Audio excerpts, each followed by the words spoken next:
Hey guys, what's going on? So I'm making another exposure video because usually I make one every week.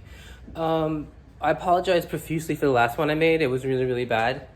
Um, it got taken down because of a copyright infringement by A&E. So unfortunately, I can't do that anymore, which is basically showing the episodes of A&E Obsessed. A&E is everyone knows, a television show or a company that produces television shows and also a channel. So one of their shows that I reference a lot is called Obsessed. And apparently I wanted to, I don't know why I say apparently a lot when I want to like talk, and this makes me nervous. I guess it's a nervous tick, I'm not sure. Anyway, to the point, this show I wanted to show exposure therapy, show the people dealing with their exposures, dealing with their obsessions and trying to get to the root of it. Unfortunately, it was taken down because it was apparently I was showing too much of it. So we're gonna have to do what I do in the beginning, which is kind of how do I explain it?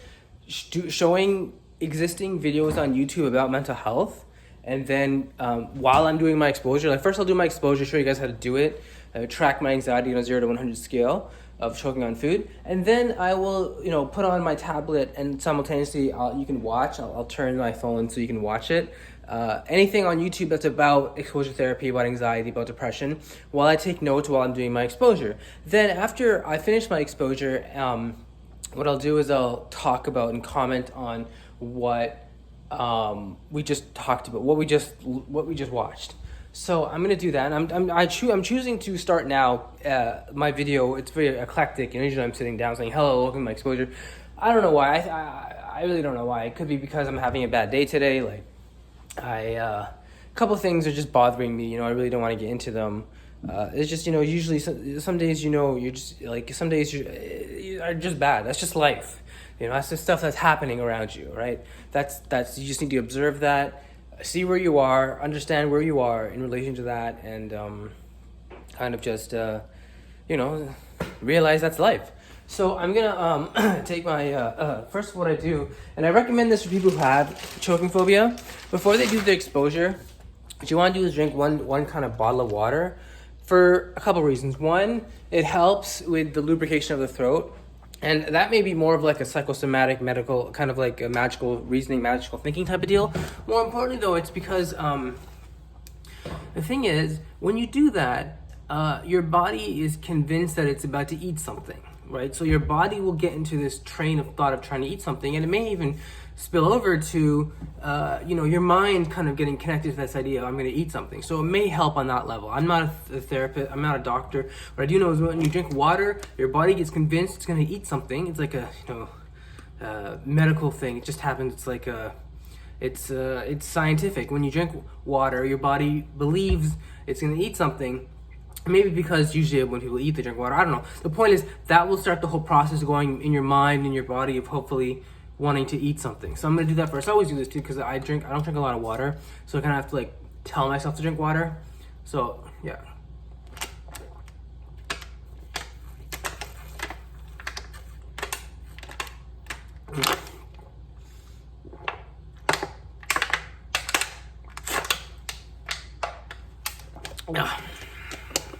Next thing, I don't know if you guys are big into like drinking water or not. I try my best because I kind of have a problem with not drinking a lot of water.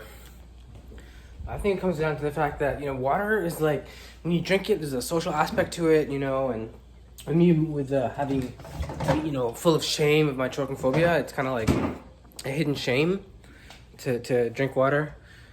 Like, oh, everything's okay when you drink water, right? It's like a social aspect. Hey, salud, cheers, and all that, right? Anyway, so I'm gonna take my medicine. I take one pill for antacid and one pill for high blood pressure. And I think, it's something that kind of sucks. It's part of life. I also take one pill for basically hallucination / appetite. So there's that.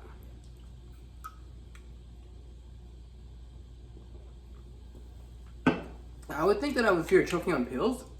What I realized was I don't have much of a pill choking phobia as I do with a food choking phobia. And once I deal with the food choking phobia, the pill choking phobia is it's less. It gets much lessened, totally much lessened.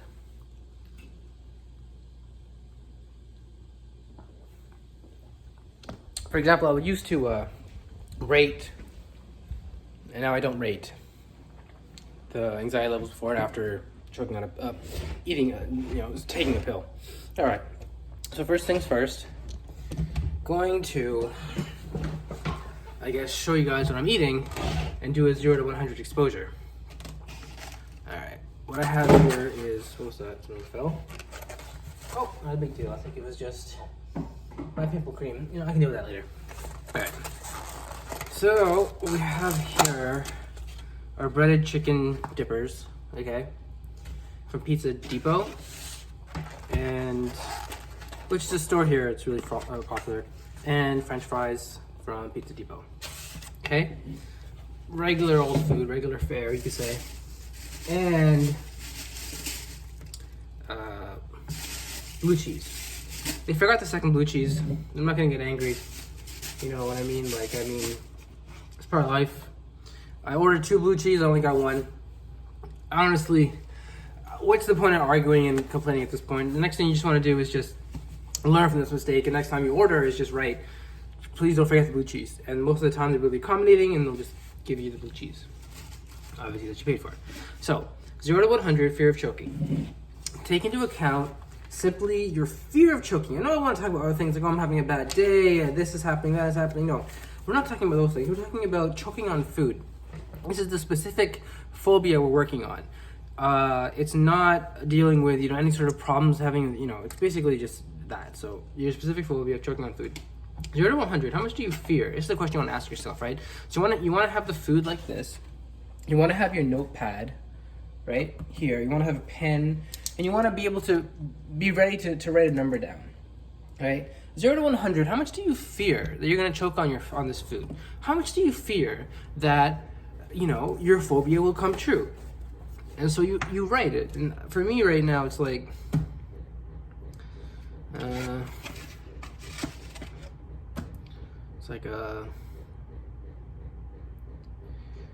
gonna go with a 0. It's a 0. A 0 out of 100 that I fear I'm gonna choke on food. And then what I do is I just write 0 to 100 and the start. That's basically, you just write the number down. This isn't like a very complicated, convoluted type of deal. You write the number down, 0 to 100, start. And then the next thing you do is you do the exposure. You do what you fear. So you take the chicken and you eat it.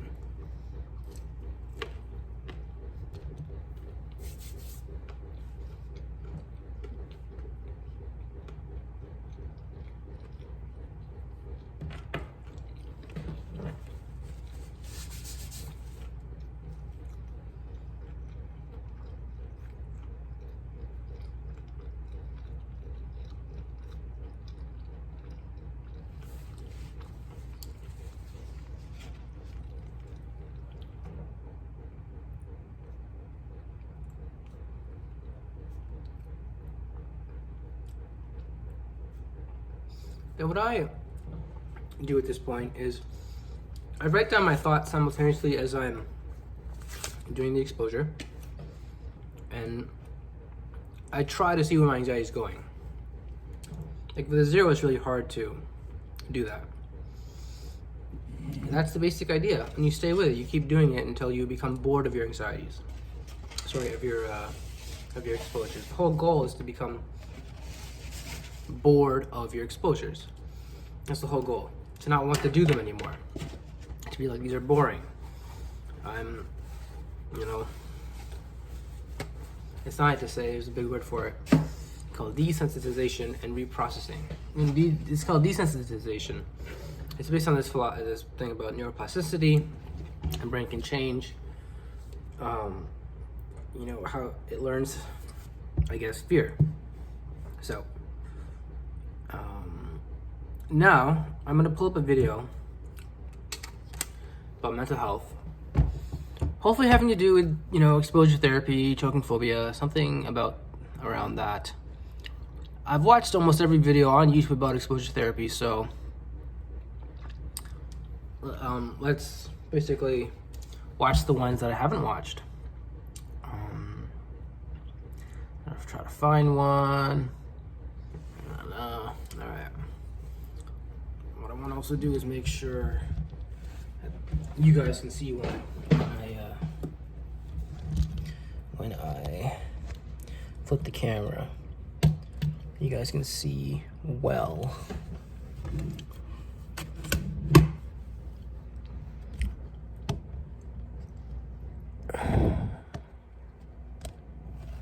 You guys can see this.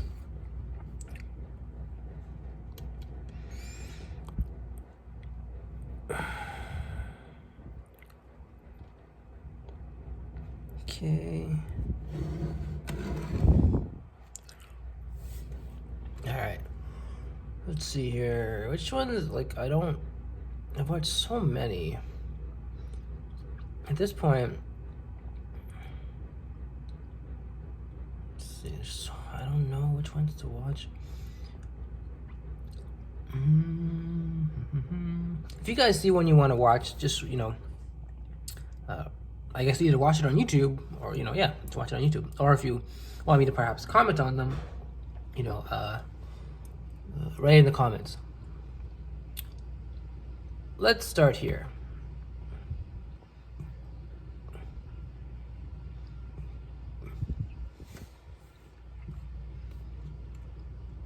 In 2019. We began by talking about the range of phobia. This is a short summary of a presentation I did on exposure therapy in Budapest in 2019.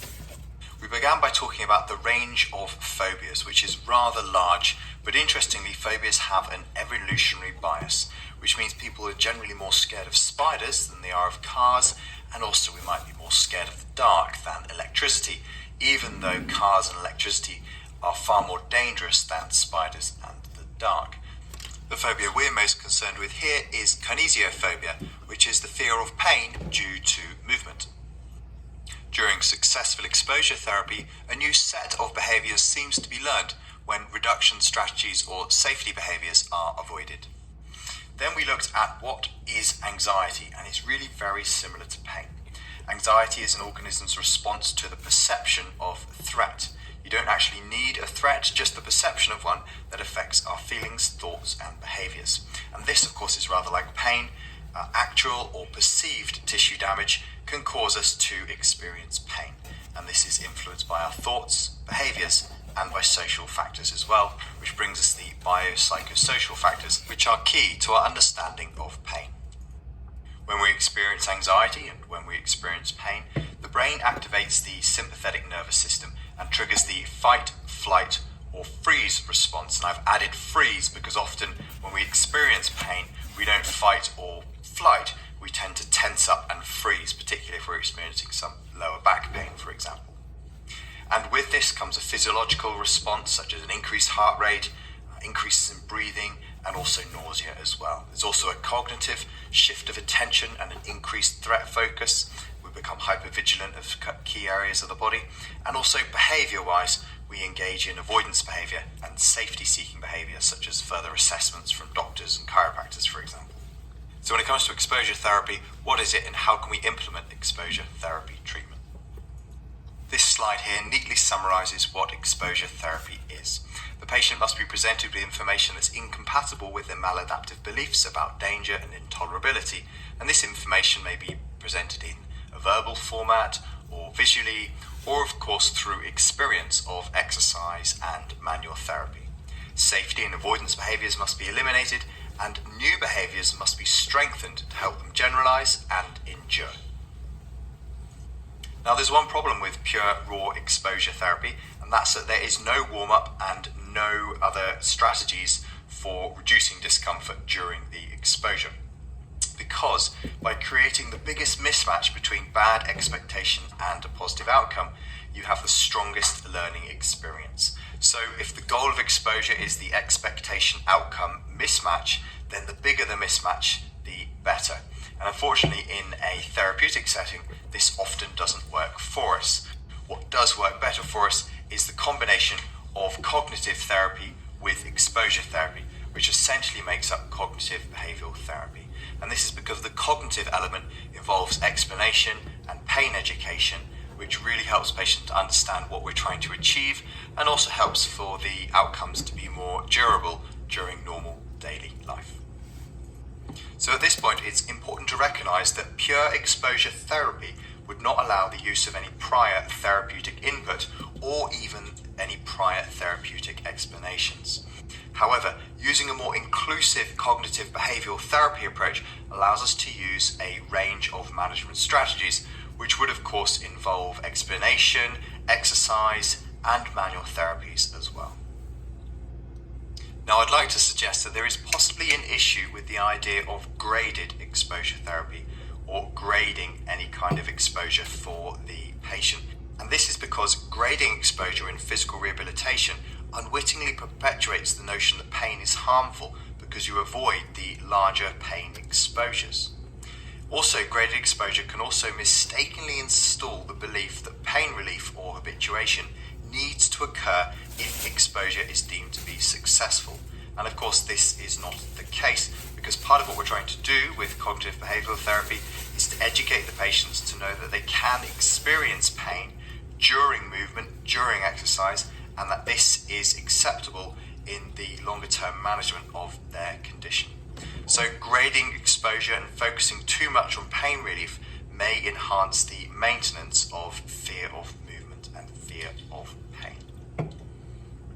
So during my talk, I presented the idea that we need to rethink the graded element of exposure to change the message that we're giving our patient and to change the narrative regarding pain exposure.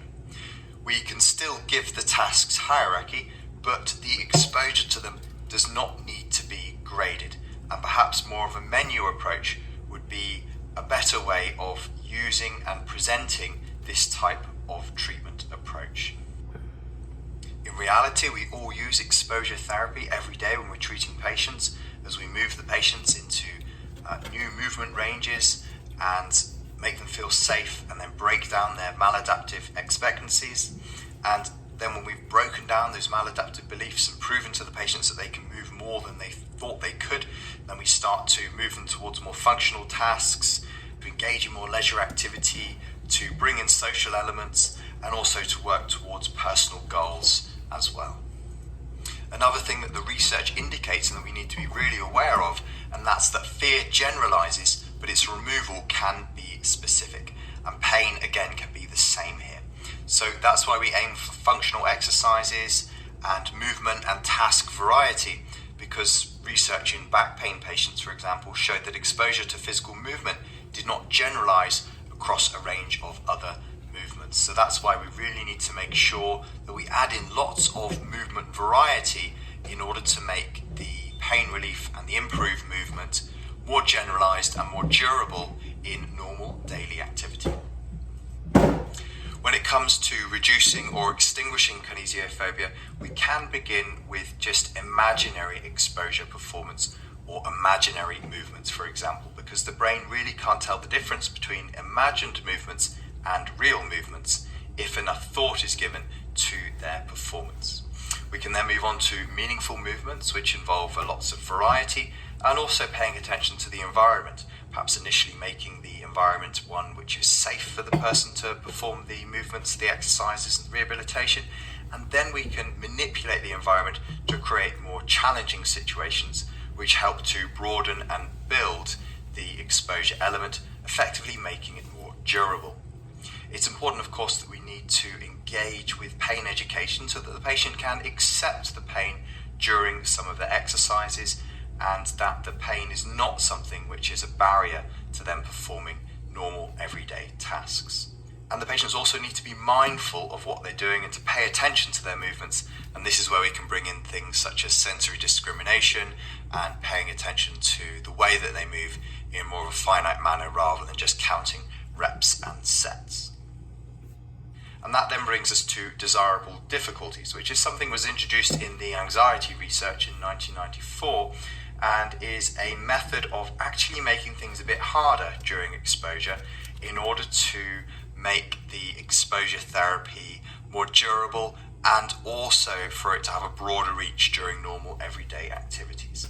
And desirable difficulties include things such as reducing any coping strategies for pain, such as reducing analgesia, for example, or any pain-related rituals that people may have, by implementing the exposure in a more random pattern, as we discussed, and not in just a graded fashion, and also by adding in some extra stimuli, This could include the discrimination training or adding resistance, or of course making the environment more stressful by making it more relative to the patient's sport, more relative to their work, or perhaps introducing sounds which induce small levels of stress for the patient as well.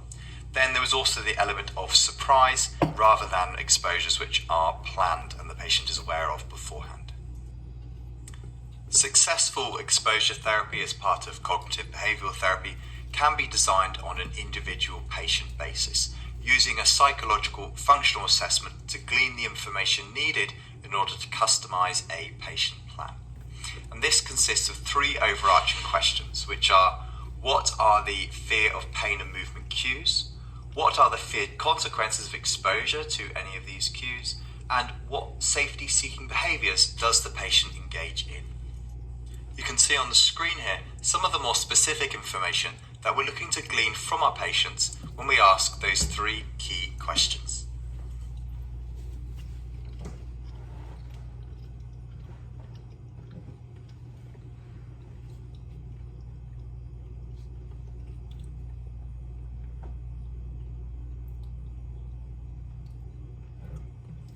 In practice, when working with patients, I like to use the 3 systems approach, and some examples of this are shown on the screen here, where I've recorded some of the real patient thoughts, behaviours and the physical symptoms that have been explained to me over the years by patients, and then I've also given some typical explanations which I use to discuss these things with patients and to help educate them and to essentially help to remove barriers to them progressing to improving their movement and improving their function.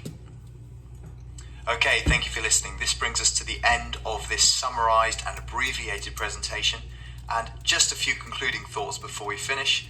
In summary, cognitive behavioural therapy with exposure elements will serve us better than pure exposure therapy alone. Exposure therapy doesn't have to be graded, and if we do grade it, it might increase the threat value of pain and increase the focus on pain relief. We can improve our exposure treatments by adding in pain education, creating meaningful movement plans, and adding in some of the desirable difficulties. The functional assessment and the 3 systems approach can be utilised to better understand our patients and to create more individualised patient programs. Thank you for listening, and please keep an eye on the Physio channel for more educational videos.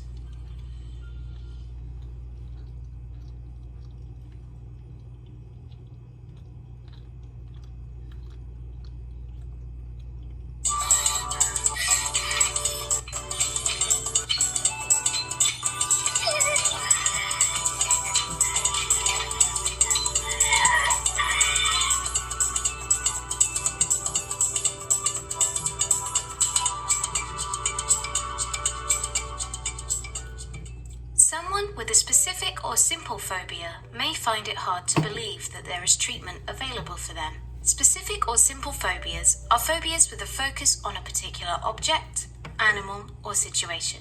Examples of this may be trypanophobia, fear of needles, arachnophobia, fear of spiders, or acrophobia, fear of heights. Today, we'll talk about the treatments available for specific or simple phobias. The first step towards treatment is to ask a GP for a referral to a mental health service that can help with phobias. Some mental health services also accept self-referrals. Talking therapy is most likely to be offered. For example, cognitive behavioural therapy, also known as CBT. CBT helps to change the way you think and behave. The aim of CBT when treating a phobia is to help change a person's thoughts and behaviours around their fear so that they can manage it more practically. Depending on what the phobia is, exposure therapy may be helpful. Exposure therapy is a very gradual way to help someone face their fear. It begins with a very small level of exposure to the fear, for example, to look at a picture of what the patient is afraid of. The patient experiences a small amount of anxiety, but can also eventually feel the anxiety reduce. The final step would be to come into direct contact with the subject of their phobia. We show how this works in our program, Phobias, a Case Study, in which Rita, our patient, overcomes her phobia of birds. There's a link to this program in the description box if you'd like to know more.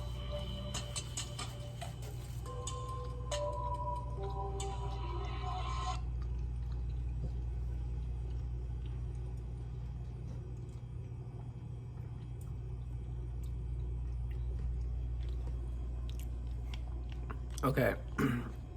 So what was that first guy talking about? He was talking about people that have a specific phobia known as the fear of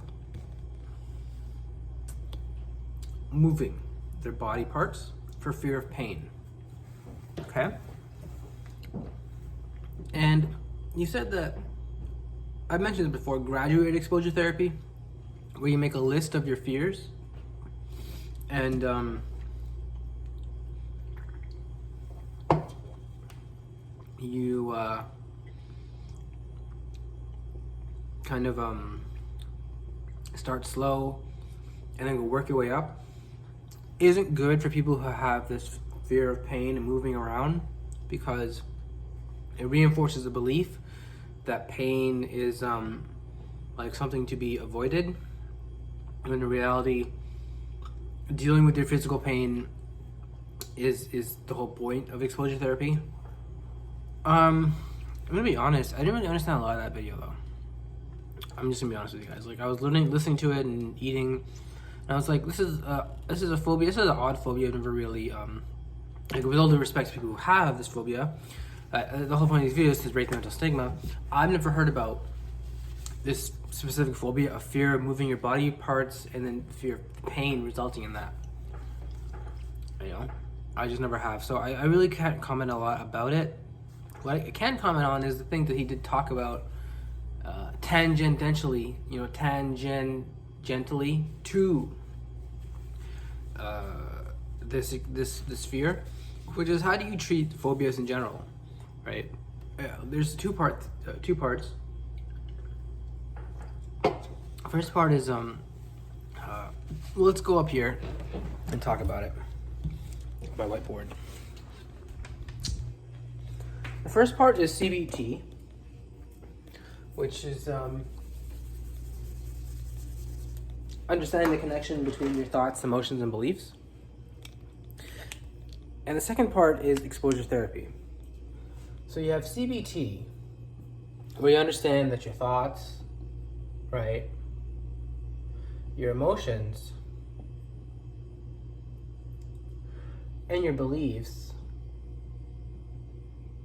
are all have a reciprocal relationship, right? So what you think is related to your emotions and your beliefs. So if you can, for example, change your thoughts, you can say change your emotions, and your behaviors are also part of this as well. There's a fourth, actually, I forgot to write. The fourth one is behaviors. And that's the most important one, because a lot of times you can't control your thoughts, your emotions, your beliefs. You can control your behaviors, though. You can control your, for example, wanting to do relaxation exercises, or wanting to do deep breathing, or wanting to go to your calm place. Those are things you can do that can help with thoughts that are kind of not right, that are racing, that are not the best. Okay, so next thing I want to mention is the second part, which is exposure therapy, right? And that's basically facing your fears, right? So if you have a fear of moving your body parts for fear of pain, you need to move your body parts. And you'll see that, as the second video kind of mentioned, once you do that exposure, you'll see gradually that, you'll see gradually that your fear associated with doing that will come down, because you're changing your behaviors. So then your emotions will change, right? Your fear of it is coming down. You fear, I don't want to talk so much about the fear of moving your body parts. I mean, I'm going to talk tangentially about the concepts associated with it, though, which is exposure therapy, right? If, for example, you fear, as in the second video,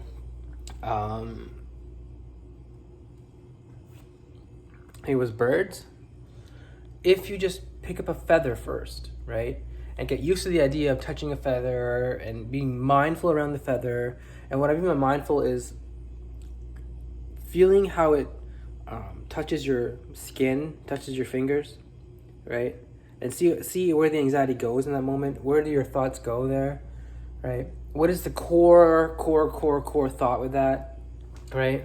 Like for me with choking phobia, the core thought is I'm alone, I'm worthless, and I'm gonna die, right? In a way, alone. And those are things you need to confront and deal with, you know.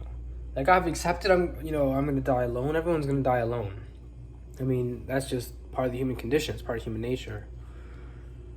And it's sad. It's true though. So, and the more you actually work on your thoughts, you'll realize that you'll develop coping mechanisms. Like for me, a big one is my calm place. I go to my calm place to kind of deal with stressors in my life. Now, calm place for me is a childhood memory I have that of grocery shopping with my mom and my brother. This is when we first moved up here to Canada from New York, and my dad stayed down in New York for 6 more months so he can get Cash's Christmas bonus. So he stayed alone. So it was just me, my mom, and my brother living up here, and we would go grocery shopping, right, every week or whatever. And it was a nice time for us to all kind of bond and get together. Looking back on it, we hated doing it. Like me and my brother hated doing it. We hated doing it, though I'm so grateful that we did, because I can call on those memories now of, you know, being in the grocery store in the summer. It was warm. There was a big line there, and there was a big board on the top that had like all the prices of like milk, eggs, juice, all these things, right? And it would compare it with like the other grocery stores around, and it was like a nice feeling of belonging, and everyone's kind of in the same boat together. We're all waiting. There was like a huge line, so we'd wait in the line, and sometimes people would have to cross that, if we're waiting in line, we would sometimes back up into like the store where there's like people want to buy stuff, and so we'd have to like move for people to get through, and all these great things about the fact that the cashier would ask us how many bags we need, and I would say we need 6 or 7 bags. Get the bags, we bag the groceries, and for example the pressing of the thing, these are little things you notice, like in America, they bag your food for you. Here in Canada, we realized you have to bag it ourselves. And not only that, we would have to press the conveyor belt button, right, to bring the food from the cashier to our area, right? And so these little things like that, you remember, and for example, we remember like the lobsters that they had in the seafood market, and all these great childhood memories, right? And that's something that should calm you down. It's something that should help you. There's so much I could talk about that calm place. You need to refine it. You need to, like, for example, the walking through the Coke section, right? Being surrounded by the Coke, and just the general peacefulness of that time.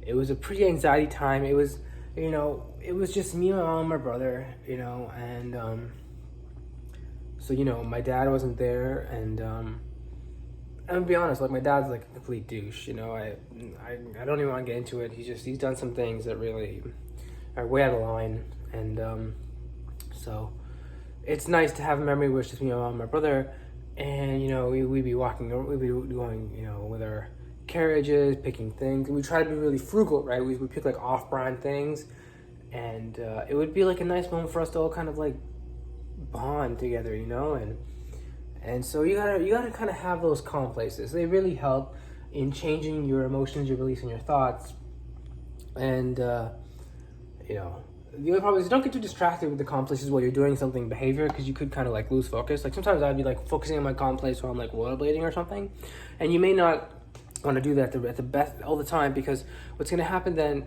if you continue to work on your calm place while you're doing a physical activity, you may lose focus in the physical activity. Because the whole point of doing a calm place is to get you out of your body, to get you, you know what I mean? So that's the CBT SH therapy. A couple more things I want to talk about. the thoughts I had. Okay. The thoughts I had while I was first eating that first chicken thing is, who is here? Will they save me? I'm in contact with, I'm channeling LOL, right?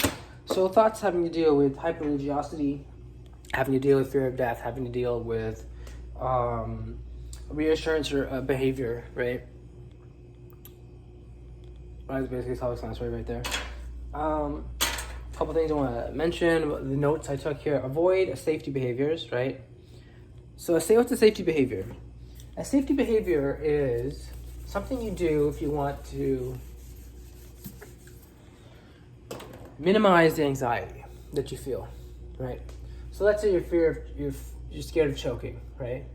Now, the safety behavior would be taking a sip of water, right?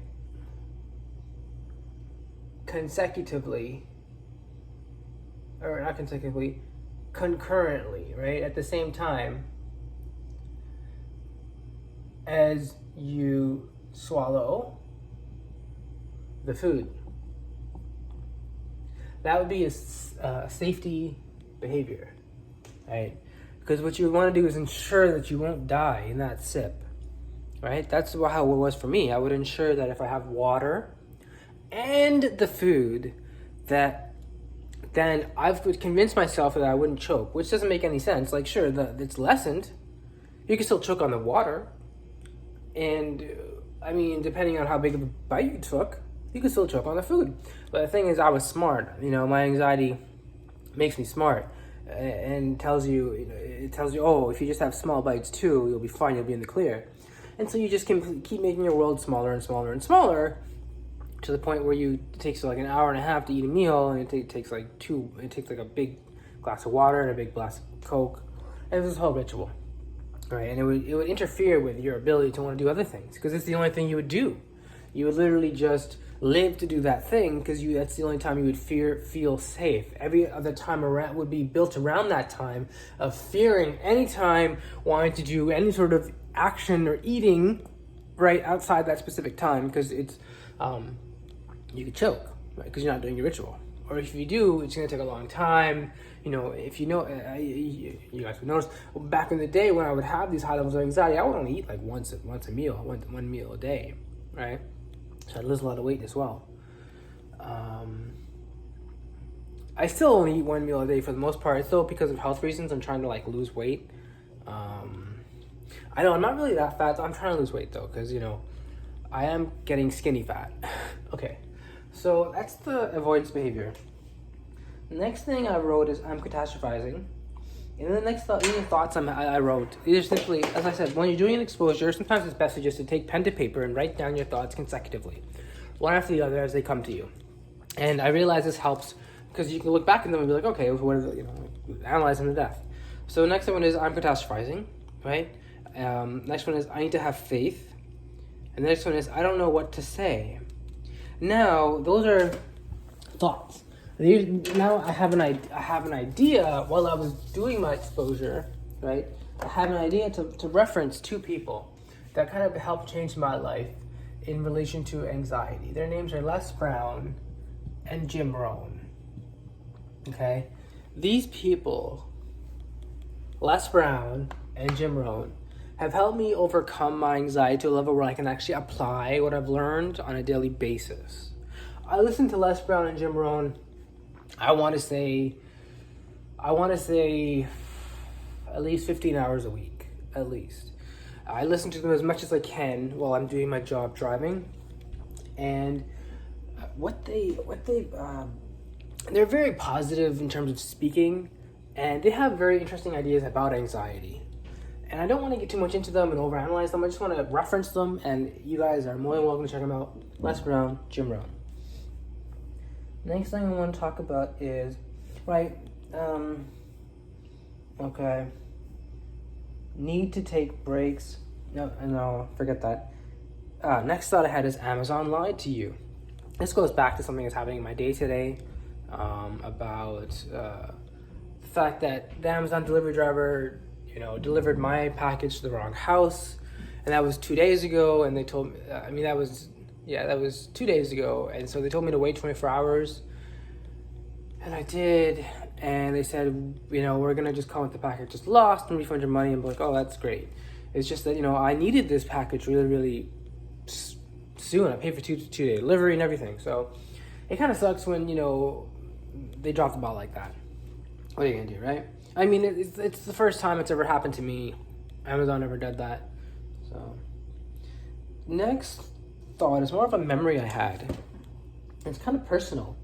It's a memory I had when I was growing up in Edmonton, Alberta, Canada, and I was, I guess, just walking around my grandmother's house, and she's still alive today. She lives in Edmonton, in the same house, and her son, my uncle,